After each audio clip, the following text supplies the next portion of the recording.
Welcome to story board with me Chakravarthi. Telangana ఎన్నికలకు notification విడుదలైంది. నామినేషన్ల పర్వం మొదలైపోయింది. ఇప్పటిదాకా జరిగిన రాజకీయం ఓ లెక్క, ఇకపై జరిగే రాజకీయం మరో లెక్క. అసలు ఆట ఇప్పుడే మొదలవుతుందని పార్టీలు చెబుతున్నాయి. ఇప్పటికే ప్రచార వ్యూహాలు ఖరారు చేసుకున్న ఓ విడత ప్రచారం పూర్తి చేసిన ఇక నుంచి పోలింగ్ తేదీ వరకు చేసే వ్యూహరచనే చాలా కీలకం.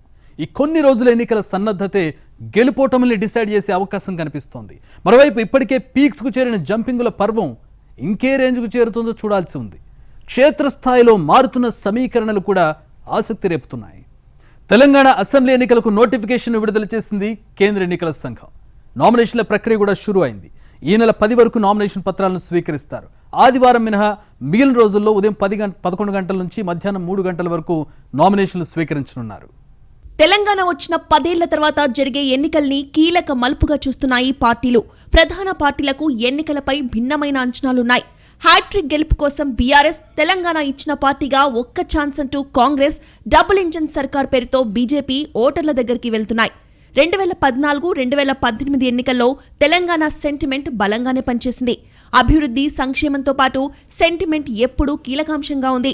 ఈసారి ఎన్నికల్లో ఇప్పటి వరకు ప్రభుత్వ విధానాలు, పార్టీల మేనిఫెస్టోలు, గత చరిత్రల మీదే ఎక్కువ చర్చ జరిగింది. ఇప్పుడిప్పుడే సెంటిమెంట్ అస్త్రాన్ని ప్రయోగిస్తున్నాయి పార్టీలు. ఈసారి సెంటిమెంట్ పేరు చెప్పి వైఫల్యాలు దాచలేరని ప్రతిపక్షాలంటున్నాయి. అయితే తెలంగాణతో తమది పేగుబంధమని బీఆర్ఎస్ గట్టిగా చెప్తోంది. అగ్రనేతల సభలు, అభ్యర్థుల ప్రచారాలు, కార్నర్ మీటింగ్లతో తెలంగాణ హోరెత్తుతోంది. అయినా ఇంకా పూర్తి స్థాయిలో ప్రచారం ఊపందుకోలేదు. ఇప్పుడు నోటిఫికేషన్ విడుదల కావడంతో ఇక అసలు ఆట మొదలవుతుందనే అంచనాలున్నాయి. కొన్ని రోజులు జరిగిన తర్వాత ఇది త్రికోణ పోటీ ఉంటుంది. బీఆర్ఎస్కి, కాంగ్రెస్కి, బీజేపీకి ఉంటుందనేది.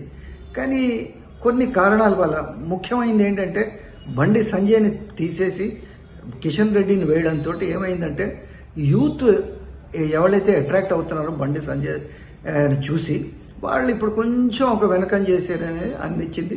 సో పోటీ ఏమిటంటే ప్రధానంగా బీఆర్ఎస్కిను కాంగ్రెస్కి అనేది మారింది. తెలంగాణ శాసనసభ ఎన్నికల గెజెట్ నోటిఫికేషన్ వచ్చేసింది. శుక్రవారం ఉదయం 11 గంటలకు ఫారం 1 నోటీసులను అధికారులు జారీ చేశారు. ఆ తర్వాతి నుంచి నామినేషన్ల స్వీకరణ ప్రారంభమైంది. నామినేషన్ల దాఖలుకు గడువు ఈ నెల 10తో ముగుస్తుంది. 13న నామినేషన్ల పరిశీలన, 15న ఉపసంహరణ ఉంటుంది. ఈ నెల 30న పోలింగ్ జరగనుండగా డిసెంబర్ 3న కౌంటింగ్ ఉంటుంది. నామినేషన్లు దాఖలు చేసే అభ్యర్థులు ఖచ్చితంగా ఈసీ నిబంధనలు పాటించాల్సి ఉంటుంది. ఓటు హక్కు ఉన్న నియోజకవర్గంలో కాకుండా మరొక నియోజకవర్గం నుండి అభ్యర్థి పోటీ చేయాలనుకుంటే తనకు ఓటు హక్కు ఉన్నట్లుగా ధృవీకరణ పత్రం సమర్పించాలి. ఒక్కో అభ్యర్థి ఒక్కో నియోజకవర్గం నుంచి గరిష్టంగా 4 సెట్ల నామినేషన్లు దాఖలు చేయొచ్చు. గుర్తింపు పొందిన ప్రాంతీయ, జాతీయ పార్టీ అభ్యర్థి కోసం అదే నియోజకవర్గంలో ఒక ఓటరు ప్రతిపాదిస్తే సరిపోతుంది. గుర్తింపు లేని పార్టీ అభ్యర్థి, స్వతంత్ర అభ్యర్థి కోసం అదే నియోజకవర్గంలో 10 మంది ఓటర్లు ప్రతిపాదించాల్సి ఉంటుంది. 3 vehicles is permitted. Maximum of 3 vehicles is permitted within 100 meters లోపల నామినేషన్ సెంటర్కి లోపల 5 మందినే పర్మిట్ చేస్తారు. నామినేషన్తో సహా క్యాండిడేట్ వారు వాళ్ళ అఫిడవిట్ ఫామ్ 26లో డిక్లరేషన్ ఇవ్వాలి. ఎన్నికలకు సంబంధించిన ఖర్చు కోసం ఎట్టి పరిస్థితుల్లోనూ జాయింట్ అకౌంట్లు తెరవద్దు. ఒక్కో అభ్యర్థి పేరు మీద కేవలం ఒక అకౌంట్ మాత్రమే ఉండాలి. ఎస్సీ, ఎస్టీ రిజర్వ్డ్ స్థానాల్లో పోటీ చేసే అభ్యర్థులు ఆయా వర్గాలకు చెందిన వారే ఉండాలి. అందుకోసం కుల ధృవీకరణ పత్రం సమర్పించాలి. సెక్యూరిటీ డిపాజిట్ కోసం జనరల్ అభ్యర్థులు 10,000, ఎస్సీ, ఎస్టీ అభ్యర్థులు 5,000 చెల్లించాలి. నామినేషన్ దాఖలు చేసే సమయంలో నోటరీ చేసిన అఫిడవిట్ సమర్పించాలి. అందులో అభ్యర్థి వివరాలు, ఆస్తి వివరాలు తదితర వివరాలన్నీ సరైనవిగా ఉండాలి. రిటర్నింగ్ అధికారి కార్యాలయం లోపలికి అభ్యర్థి వెంట కేవలం 5గురికి మాత్రమే అనుమతుంటుంది. అభ్యర్థుల నామినేషన్లను పరిశీలించే అర్హత కేవలం రిటర్నింగ్ అధికారికి మాత్రమే ఉంటుంది. నామినేషన్లను పరిశీలించే సమయంలో అభ్యర్థితో పాటు ఎలక్షన్ ఏజెంట్, అభ్యర్థి ప్రతిపాదించిన వారిలో ఒకరు ఉండొచ్చు. నామినేషన్లు దాఖలు చేసే సమయంలో రిటర్నింగ్ అధికారి కార్యాలయానికి 100 మీటర్ల దూరంలో ఊరేగింపు వంటివి ఆపాలి. ఎన్నికల సంఘం నిబంధనల మేరకు అభ్యర్థి ప్రతిపాదించిన వ్యక్తి నామినేషన్ల సమయంలో లేకపోతే వారి నామినేషన్ తిరస్కరణకు గురవుతుంది. అభ్యర్థులు ఈసారి తమ నేరాలను దాచే ప్రయత్నం చేయడానికి వీల్లేదు. వాటిని స్పష్టంగా పేర్కొనాలంటూ ఈసీ కొత్త నిబంధన తీసుకొచ్చింది. అంతేకాకుండా వాటిని 3 సార్లు వార్తాపత్రికల్లో యథాతథంగా ప్రచురించాలని కూడా ఆదేశించింది. అభ్యర్థి జైల్లో కనుక ఉంటే అక్కడి అధికారుల ఎదుట ప్రమాణం చేసి వారి ధృవీకరణతో పత్రాలు పంపాల్సింటుంది. తెలంగాణలో మొత్తం 3.17 కోట్ల మంది తమ ఓటు హక్కును వినియోగించుకోనున్నారు. మొత్తం 119 స్థానాలకు గాను అధికార బీఆర్ఎస్ ఇప్పటికే 117 స్థానాలకు అభ్యర్థులను ప్రకటించగా కాంగ్రెస్ 100, బీజేపీ 88 స్థానాలకు అభ్యర్థులను ప్రకటించాయి. రాష్ట్రంలోని 19 ఎస్సీ, 12 ఎస్టీ రిజర్వ్డ్ స్థానాలతో సహా మొత్తం 119 నియోజకవర్గాలకు ఎమ్మెల్యేలను ఎన్నుకోవాల్సిందిగా నోటిఫికేషన్లో సీఈసీ కోరింది. 10వ తేదీ వరకు నామినేషన్ల ప్రక్రియ కొనసాగనుంది. ఉదయం 11 గంటల నుంచి మధ్యాహ్నం 3 గంటల వరకు నామినేషన్లు దాఖలు చేయొచ్చు. రెవెన్యూ డివిజన్ల పరిధిలో ఏర్పాటు చేసిన రిటర్నింగ్ ఆఫీసర్ కార్యాలయాల్లో అభ్యర్థులు నామినేషన్ వేయాల్సి ఉంటుంది. నామినేషన్ల స్వీకరణకు అధికారులు అన్ని ఏర్పాట్లు పూర్తి చేశారు. ఒక అభ్యర్థి 2 శాసనసభ నియోజకవర్గాల్లో నామినేషన్లు వేయొచ్చు. ప్రతి అభ్యర్థి 4 సెట్లు దాఖలు చేయొచ్చు. పార్ట్ 1 అనేది గుర్తింపు పొందిన రాజకీయ పార్టీలకు చెందిన అంశాలు వివరిస్తుంది. పోటీ చేసే అభ్యర్థి ఏ ప్రాంతం వారైనప్పటికీ బలపర్చే వ్యక్తి స్థానికుడై ఉండాలి. 2B అఫిడవిట్ను సూచిస్తుంది. ఇందులో సూచించిన అన్ని కాలమ్స్ను అభ్యర్థి పూరించాలి. పోటీ చేసే అభ్యర్థి ఆస్తులకు సంబంధించిన సమాచారం కోసం సమగ్ర సమాచారంతో కూడిన డిక్లరేషన్ సమర్పించాలి. పార్ట్ 2 స్వతంత్ర అభ్యర్థులకు పలు సూచనలు చేసింది. స్వతంత్ర అభ్యర్థిగా పోటీ చేసేందుకు 10 మంది స్థానిక ఓటర్లు బలపర్చాలి. నామినేషన్లు దాఖలు చేసే ముందు ఓత్ ఆఫ్ సీక్రసీ పాటించాలి. ప్రతి అభ్యర్థి ఎన్నికల ఖర్చు 40 లక్షలు, ఇంతకు మించి ఖర్చు పెట్టనని డిక్లరేషన్ ఇవ్వాలి. నామినేషన్ పత్రాలతో పాటు ఆస్తులు, అప్పులు, క్రిమినల్ కేసులు, విద్యార్హత వివరాల పత్రాలు దాఖలు చేయాలి. నామినేషన్ దాఖలు చేసే అభ్యర్థి దాఖలుకు ఒకరోజు ముందు కొత్త బ్యాంక్ అకౌంట్ ఓపెన్ చేసి ఈసీకి వెల్లడించాలి. కొత్త బ్యాంకు ఖాతాలోనే అభ్యర్థి ఖర్చు వివరాలను తెలపాలి. సువిధ యాప్ ద్వారా నామినేషన్ దాఖలు చేసే సదుపాయం కల్పించింది ఎన్నికల సంఘం. ఆన్లైన్లో దాఖలు తర్వాత పత్రాలను ఆర్ఓకు అప్పగించాలి. ప్రతిరోజు మధ్యాహ్నం 3 గంటల తర్వాత రోజువారీ నామినేషన్ వివరాలు రిటర్నింగ్ అధికారి వెల్లడిస్తారు. ప్రతిరోజు నామినేషన్ పత్రాలతో పాటు అఫిడవిట్ పత్రాలను డిస్ప్లే చేస్తారు. నామినేషన్ దాఖలు చేసిన ప్రతి అభ్యర్థి అఫిడవిట్ పత్రాలను 24 గంటల్లోనే సీఈఓ వెబ్సైట్లో పెడతారు. ఇప్పటికే రాజకీయ పార్టీలు అభ్యర్థుల ఎంపిక ప్రచారాన్ని ప్రారంభించాయి. ప్రధాన పార్టీల టికెట్ ఖరారైన అభ్యర్థులతో పాటు ఆశావహులు, స్వతంత్ర అభ్యర్థులు నామినేషన్లు వేసేందుకు రంగం సిద్ధం చేసుకున్నారు. 2018 అసెంబ్లీ ఎన్నికల్లో రాష్ట్రంలోని 119 నియోజకవర్గాలకు 94 రాజకీయ పార్టీలతో పాటు స్వతంత్ర అభ్యర్థులు కలిపి 2644 నామినేషన్లు దాఖలయ్యాయి. తెలంగాణలో ప్రధాన పార్టీలు ఎన్నికల ప్రచారంలో తలమునకలుగా ఉన్నాయి. ప్రతి పార్టీకి ప్రత్యేకమైన ప్రచార వ్యూహం ఉంది. మేనిఫెస్టోలతో ఓటర్లను ఆకట్టుకునే ప్రయత్నాలు జోరందుకున్నాయి. ప్రతి పార్టీ పైకి గెలుపు ధీమా వ్యక్తం చేస్తున్న అంతిమ ఫలితం ఎలా ఉంటుందోనని టెన్షన్ పడుతున్నాయి. బీఆర్ఎస్ అందరికంటే ముందే అభ్యర్థుల్ని ప్రకటించి ప్రచారాన్ని హోరెత్తిస్తోంది. కేసీఆర్ సుడిగాలి పర్యటనలు చేస్తుంటే కేటీఆర్, హరీష్ కూడా ప్రచారంలో పాల్గొంటున్నారు. అభివృద్ధి, సంక్షేమం గురించి చెప్తున్న బీఆర్ఎస్ ఇదే ట్రెండ్ కొనసాగాలంటే తమకే ఓటేయాలని అడుగుతోంది. అటు కాంగ్రెస్ ఈసారి ఎలాగైనా అధికారంలోకి రావాలని పట్టుదలగా ఉంది. గతంతో పోలిస్తే ఎన్నికల వ్యూహాలు మార్చుకుంది. ఇప్పటికే అగ్రనేతలు రాహుల్, ప్రియాంక, ఖర్గే ప్రచారం చేసి వెళ్లారు. ఇక బీజేపీ అయితే ఇంకా క్షేత్రస్థాయి ప్రచారం మొదలుపెట్టలేదు. కానీ మోడీ, అమిత్ షా ప్రచార సభల్లో పాల్గొన్నారు. ఇలా ప్రధాన పార్టీలకు ఎవరి వ్యూహం వారికుంది. తెలంగాణలో గత నెల రోజుల్లో చాలా రాజకీయ పరిణామాలు జరిగాయి. ప్రధాన పార్టీల అంచనాలకు, జరిగిన పరిణామాలకు కొంత తేడా ఉందనే విషయం తేలిపోయింది. ఇకపై మరిన్ని సమీకరణాలు మారతాయని, అవి ఎవరికి అడ్వాంటేజ్ అవుతాయో ఇప్పుడే చెప్పలేమనే విశ్లేషణలు ఉన్నాయి. తెలంగాణలో ఊహకు అందని పరిణామాలకు అవకాశం ఉంటుందని కూడా అంటున్నారు. జంపింగ్ల విషయంలో కొంతవరకు ఆ అంశం ప్రూవ్ అయిందని చెప్తున్నారు. టికెట్ల విషయంలో కూడా మార్పులు చేర్పులు ఉంటాయనే అంచనాలు ఉన్నాయి. దీంతో టికెట్లు ఫైనల్ అయిన అభ్యర్థులు కూడా చివరిదాకా తమ అభ్యర్థిత్వాలు ఉంటాయా లేదా అని లెక్కలేసుకుంటున్నారు. నామినేషన్లు షురూ కావడంతో రెబల్స్, స్వతంత్రుల్ని బుజ్జగించడం ప్రధాన పార్టీల అభ్యర్థులకు తలనొప్పిగా మారే అవకాశం ఉంది. తెలంగాణ సమాజంలో అన్ని వర్గాల వారిని ఆకట్టుకునేలా ప్రధాన పార్టీలు పావులు కదుపుతున్నాయి.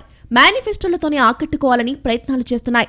ప్రచారం ముందుకు సాగుతున్న కొద్దీ అవసరమైతే కొన్ని కొత్త హామీలు ఇవ్వడానికి కూడా వెనకాడబోమని చెప్తున్నాయి. కొన్ని పార్టీలైతే ఎన్నికల్లో గెలిపిస్తే మేనిఫెస్టోలో చెప్పనివి అమలు చేస్తామని ఊరిస్తున్నాయి. ఏదో రకంగా ఓటర్లను ఆకట్టుకోవడానికి తిప్పలు పడుతున్నాయి. ప్రధాన పార్టీలో ప్రతి పార్టీకి ప్లస్లు, మైనస్లు రెండూ ఉన్నాయి. దీంతో ఏ పార్టీ కూడా పూర్తి ధీమాతో ఉండలేని స్థితి కనిపిస్తోంది. పైకి గాంభీర్యం ప్రదర్శిస్తున్న నేతలకు కూడా ఏమూలో చిన్న అనుమానం ఉంటోంది. ఎక్కడైనా తేడా కొడుతుందా అనే సందేహాలు వారిని వేధిస్తున్నాయి. అంతా బాగుందనుకున్న చోట కూడా నిజంగానే బాగానే ఉందా అని తరచి చూసుకుంటున్నారు. పార్టీ కార్యకర్తల ఫీడ్బ్యాక్, సర్వేలకు తోడు థర్డ్ పార్టీ సర్వేలు కూడా చేయిస్తున్నారు. ఎన్ని చూసినా, ఎంత చూసినా అంతిమ తీర్పు ఎలా ఉంటుందోననే ఉత్కంఠ అన్ని పార్టీలను కుదిపేస్తోంది. ఈసారి ఎన్నికల అంశం ఏంటో కూడా ఇప్పటిదాకా క్లారిటీ రాలేదని పార్టీలు చెప్తున్నాయి. ఓటర్లు మరోసారి సెంటిమెంట్కు జై కొడతారా, అభివృద్ధి చూస్తారా అనేది తేలడం లేదు. ఇప్పటి వరకు తమకు ఓటర్ల నాడి దొరకలేదని నేతలు మొత్తుకుంటున్నారు. ప్రచార సభల్లో కూడా జనం దేనికి స్పందిస్తున్నారో ఊహించడం చాలా కష్టంగా ఉంది. నామినేషన్లు మొదలయ్యాక కూడా ప్రజల మూడ్ ఎలా ఉందో క్లారిటీ లేకపోవడం ఎన్నికలు ఎంత సంక్లిష్టంగా ఉన్నాయో నిరూపించే అంశమంటున్నాయి ప్రధాన పార్టీలు.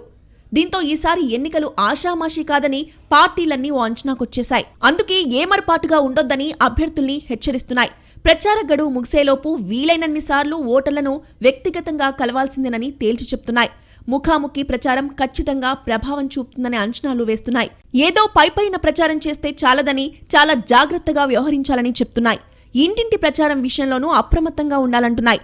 అటు అభ్యర్థులు కూడా ప్రచార వ్యూహాలకు తుది రూపిచ్చే పనిలో పడ్డారు. మామూలు ప్రచారంతో పాటు సోషల్ మీడియా ప్రచారానికి వ్యూహరచన చేస్తున్నారు. ఇక ప్రత్యర్థులపై బురద జల్లుడు కార్యక్రమాలకు కూడా ప్లాన్ చేసుకుంటున్నారు. కేవలం పాజిటివ్ ఓటుతో గెలవడం కుదరదు కాబట్టి నెగిటివ్ ఓటు కోసం గట్టిగా ప్రయత్నిస్తున్నారు. ప్రతి పార్టీకి ప్రత్యేకమైన వ్యూహాలున్నాయి.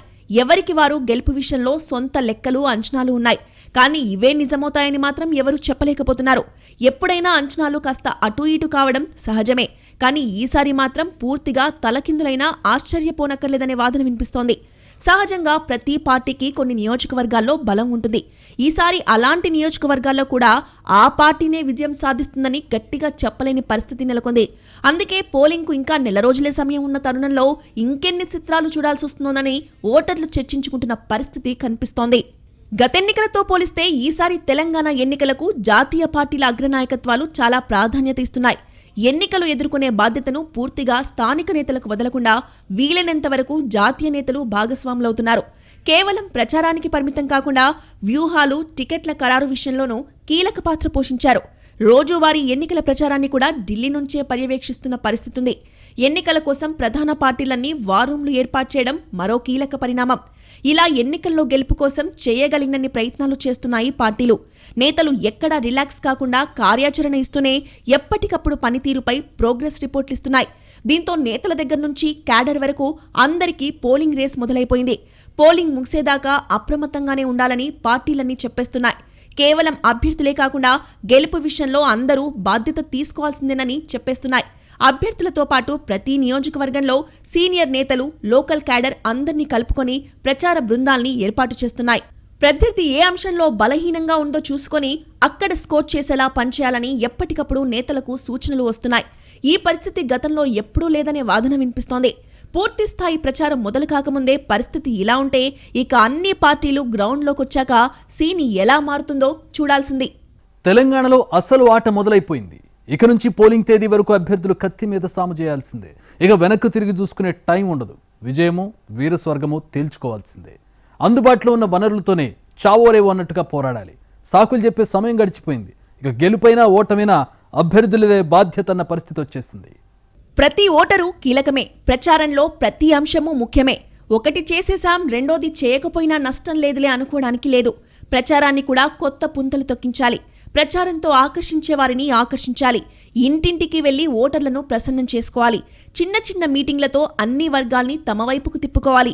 అవసరమైతే ప్రత్యర్థి పార్టీల క్యాడర్ను ఆకట్టుకోవడానికి ప్రయత్నించాలి. పోలింగ్ బూత్ ఏజెంట్ల విషయంలో చాలా జాగ్రత్తగా ఉండాలి. ఇవన్నీ చేసినా ఓటర్ల జాబితా విషయంలో చాలా అప్రమత్తంగా ఉండాలి. ఇక్కడ తేడా వస్తే మొత్తం సీన్ రివర్స్ అవుతుంది. ఈ విషయాలన్నీ పార్టీలు అభ్యర్థులకు నూరిపోసినా కార్యాచరణే కీలకం. ఎన్నికలు సమీపిస్తున్న తరుణంలో జంపింగ్ జపాంగ్లు జోరందుకుంటున్నాయి. నియోజకవర్గాల్లో ప్రత్యర్థి పార్టీలో బలం ఉన్న నాయకులను చేర్చుకుంటే మిగిలిన పార్టీలను దెబ్బతీయొచ్చని వలసలకు తలుపులు తెరిచాయి ప్రధాన పార్టీలు. కొందరు టికెట్లు రాలేదని పార్టీలు మారుతుంటే మరికొందరు వేరే పార్టీలో టికెట్ గ్యారెంటీగా వస్తుందని ఆశించి పార్టీలోకి చేరుతున్నారు. రాబోయే రోజుల్లో నియోజకవర్గ స్థాయి ద్వితీయ శ్రేణి నాయకుల ఫిరాయింపులు పెరిగే అవకాశాలున్నాయి.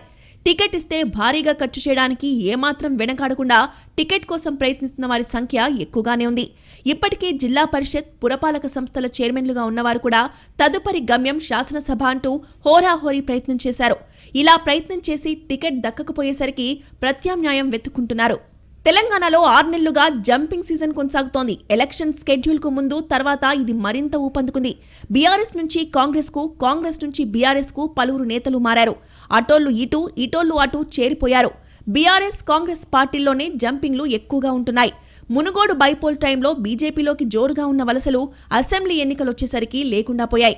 ప్రధానంగా వలసలన్నీ బీఆర్ఎస్ కాంగ్రెస్ మధ్య ఉన్నాయి. ఇక్కడ కేవలం వలసలే కాదు, కొన్ని పార్టీల పరోక్ష రాజకీయాలు, మరికొన్ని పార్టీల పోటీ నుంచి ఉపసంహరణ ప్రకటనలు ఎవరికి పుట్టిముంచుతాయో, ఎవరిని తేల్చుతాయో అనేది చూడాలి. అదే సమయంలో కుదరాల్సిన పొత్తులు కుదరకుండా పోవడం, బరిలో ఉన్న చిన్న చిన్న పార్టీలు ఎవరి ఓట్లు చీల్చుతాయనేది కూడా కీలకంగా మారింది. ఎక్కడ ఎన్నికలొచ్చినా వలసలు సహజమే, కానీ తెలంగాణలో రాజకీయం జెట్ స్పీడ్లో మారిపోతోంది. క్షణక్షణానికి మారుతున్న రాజకీయ ముఖచిత్రం నేతల్ని కుదురుకోకుండా చేస్తోంది. ప్రత్యక్ష రాజకీయం కంటే పరోక్ష రాజకీయానిదే కీలక పాత్ర అయ్యే పరిస్థితి కనిపిస్తోంది. దీంతో పార్టీలన్నీ తెర వెనక ఏం జరుగుతుందా అని ఆరా తీసే పనిలో పడ్డాయి. వలసలు కూడా చాలా సంక్లిష్టంగా మారుతున్నాయి. ప్రస్తుత పరిస్థితుల్లో ఓసారి పార్టీ మారితే సరిపోదని నిరంతరం మారుతూనే ఉండాలని ఫిక్స్ అవుతున్నారు. అందుకే పాత నేతలే కాకుండా వలస నేతలు కూడా ఎక్కడికి పోరని గ్యారంటీ లేదంటున్నాయి పార్టీలు. ఇంతోటి నేతలు వస్తే ఏంటి, రాకపోతే ఏంటి అనుకోవడానికి లేదు. ఎందుకంటే వలసలు గెలుపుని నిర్దేశించలేకపోయినా కాస్త పొలిటికల్ హడావుడితో ఫీల్ గుడ్ ఫ్యాక్టర్ వెళ్తుందనే దింపుడు కల్లె మాసలు అన్ని పార్టీలకు ఉన్నాయి. అందుకే వలసల్ని ప్రోత్సహించడానికి ఎవరూ వెనక్కి తగ్గడం లేదు. చివరకు వేరే పార్టీకి వెళ్లిన సొంత పార్టీ నేతలు తిరిగొచ్చినా కూడా వలసల జాబితాలోనే వేసేస్తున్నారు. ఇప్పుడున్నవారు మినహా ఎవరొచ్చినా వలసే కదా అని వాదిస్తున్నారు. ఎన్నికల స్కెడ్యూల్ వచ్చిన దగ్గర నుంచి ఇప్పటిదాకా జరిగిన రాజకీయం ఒకెత్తు, కానీ ఇప్పుడు నోటిఫికేషన్ విడుదలయ్యాక జరిగే రాజకీయం మరో ఎత్తు. ఇప్పటి నుంచి అత్యంత అప్రమత్తంగా ఉండాల్సిందే. ఏమాత్రం ఏమరపాటుగా ఉన్నా రాజకీయ జాతకాలు తిరగబడతాయి. నామినేషన్ వేసేదాకా ఇంకా ఎక్కువ మాట్లాడితే ఉపసంహరణ గడువు ముగిసేదాకా నేతలకు టెన్షన్ తప్పేలా లేదు. ఇదంతా వలసల పుణ్యమే అని వేరే చెప్పనక్కర్లేదు. టికెట్ వచ్చిన కొందరు నేతలు మరో పార్టీ నుంచైతే విజయావకాశాలుంటాయని ఇంకా చివరి ప్రయత్నాలు చేస్తుండడం ఇంకా వింతగా ఉంది. ఇక దీనికేం పేరు పెట్టాలని రాజకీయ పరిశీలకులే ఆశ్చర్యపోతున్న పరిస్థితి. గత 30 రోజులుగా వేగంగా మారిన తెలంగాణ రాజకీయం నేతల మనసుల్ని కూడా అంతే వేగంగా మార్చేస్తోంది. దీంతో పోలింగ్ నాటికి ఏ నేత ఏ పార్టీలో కుదురుగా ఉంటారో చెప్పడం కష్టమే. అసలు తెలంగాణలో పార్టీల బలాన్ని ఇప్పుడున్న నేతల ఆధారంగా అంచనా వేయాలా, రాబోయే నేతల్ని బట్టి చూడాలా, పార్టీ మారకుండా ఉండే నేతల సంఖ్యను బట్టి చూడాలా అనేది $1 మిలియన్ ప్రశ్నగా మారింది. తెలంగాణ వచ్చాక ఎప్పుడు లేనంత వాడివేడిగా రాజకీయం జరుగుతోంది. గతంలోనూ బహుముఖ పోటీలున్నా ఫలితం ఏంటో ఎంతో కొంత అంచనా వేసే పరిస్థితి ఉండేది. ఈసారి మాత్రం కొన్నేళ్ల క్రితం దాకా త్రిముఖ పోటీ అని, ఇప్పుడు ద్విముఖ పోటీ అని ప్రధాన పార్టీలు అంచనా వేస్తున్నాయి. అయినా సరే గెలుపెవరిది అంటే మాత్రం చెప్పలేకపోతున్నాయి. ఎందుకంటే ప్రతి పార్టీకి గెలుపు అవకాశాలతో ఓడిపోయే ఛాన్సులు కూడా ఉన్నాయి. అందుకే ఎవరు గెలుపుకో ఓటమికో ఫిక్స్ అయిపోలేకపోతున్నారు. పోటీ కూడా రసవత్రంగా ఉండడంతో ఎవరూ వెనక్కి తగ్గకుండా పోరాడుతున్నారు. పోలింగ్ రోజు పడే చివరి ఓటు దాకా అప్రమత్తంగా ఉండాల్సిందేనని ప్రధాన పార్టీలు డిసైడ్ అయిపోయాయి. ఈసారి చాలా చోట్ల బోటాబోటీ మెజార్టీలే వస్తాయనే అంచనాలు వేసుకుంటున్నాయి. ప్రతి ఓటు కీలకమేనని అందుకు తగ్గట్టుగానే వ్యూహాలు మార్చుకుంటున్నాయి. గతంలో ఓటర్ పాకెట్స్ ను దృష్టిలో పెట్టుకుని ప్రచారం చేసే వ్యూహాలుండేవి. కానీ ఇప్పుడు ప్రతి ఓటర్ను టచ్ చేసేలా ప్రచార వ్యూహాలు మార్చుకుంటున్నారు.